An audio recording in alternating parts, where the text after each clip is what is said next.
All right, so we've got Marty Supreme, directed by Josh Safdie, starring Timothy Chalamet. Now, like many A24 movies, this movie is unconventional. It's kind of an acquired taste. It's not going to be for everyone.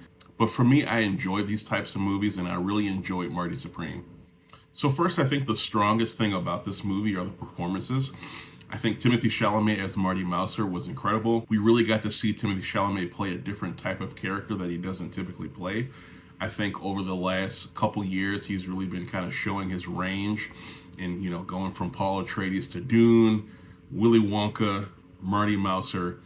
He's really just been kind of demonstrating his ability to play these different types of roles. And after seeing him in this, I think it's honestly a coin toss for who's going to get Best Actor at the Oscars this year. Either Timothy Chalamet for Mighty Supreme or Leonardo DiCaprio for One Battle After Another. I think those are the two front runners. I honestly wouldn't be mad if it went to either of them. I could see it going either way. Gwyneth Paltrow plays a small but important role in the movie. It was really nice to see her in this as well. I got a kick out of Fran Drescher popping up as Marty's mom. As a kid, I used to watch reruns of The Nanny, so I'm always kind of a big Fran Drescher fan. I was also impressed by the acting of some of the non-actors in this movie. Tyler, the Creator, has a pretty small supporting role, but he kind of kills it, and I think he was really well suited for that character. Kevin O'Leary was also really surprisingly good in this movie also. I think it helps that the character he's playing kind of feels like a dramatized, exaggerated version of himself, or at least the kind of character he portrays on Shark Tank. All in all, I think all the acting in this movie was great. Everyone kind of brought it. No one phoned it in, and everything was kind of top-notch. I think Marty Supreme really had the flavor of like Uncut Gems and Good Times, both directed by both Safdie brothers, Benny and Josh. Timothy Chalamet's character of Marty Mouser really reminded me of Adam Sandler's character in Uncut Gems.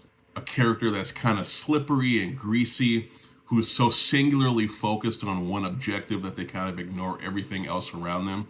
The only real difference is Marty Mouser is a much worse person than Adam Sandler was in Uncut Gems.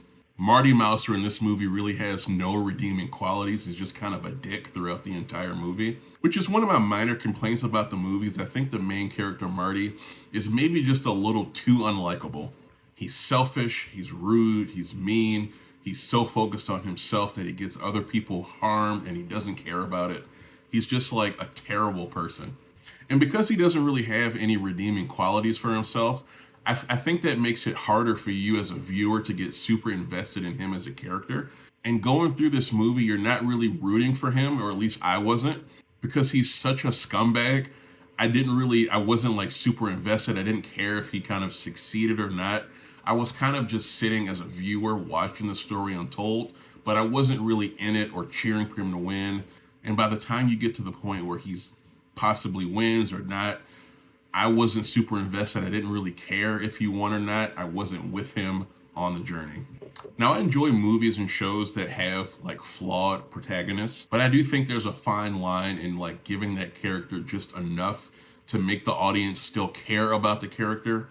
I think it's okay to have a flawed protagonist, but I think you've got to have enough of a hook to keep you as a viewer invested in that character. An example I always think of is Walter White from Breaking Bad. Throughout the course of Breaking Bad, he does a lot of questionable things. He makes some kind of bad decisions, some things that you as a viewer, aren't really right. But they write the character in a way that where you're always kind of with him and you're rooting for him and you want him to kind of succeed and win in the show, even when he's doing things that that maybe aren't the best things to be doing. But that's kind of just a minor nitpick. It's something that didn't really stop me from enjoying the movie. I just think it was one thing that if done a little bit better, it would have made the movie even better than I thought it already was. There's been a lot of hype about this movie maybe being the best movie of the year. After seeing it, I don't think it's the best movie of the year. I still have Sinners and One Battle After Another ahead of it. But overall, I still really enjoyed the movie. I think the performance by Timothy Chalamet was great. I think that was really the best part of the movie. All in all, I think this was a win for Josh Safdie. I know once the Safdie brothers kind of split and went their separate ways, it was kind of a question to see how, what each was going to do. Benny Safdie did The Smashing Machine, which I didn't really love. Josh came out and did another kind of sports biopic type movie with Marty Supreme. I enjoyed this movie a little bit more than I did The Smashing Machine. But I'm looking forward to see what each of the Safdie brothers do. I think every time they bring something kind of unique and worth watching, so I'm looking forward to see what they bring next. So those are my thoughts on Marty Supreme. Have you guys had a chance to go out and see it yet? If so, hop down in the comments and let me know your thoughts. And with that said, I'm out of here, guys.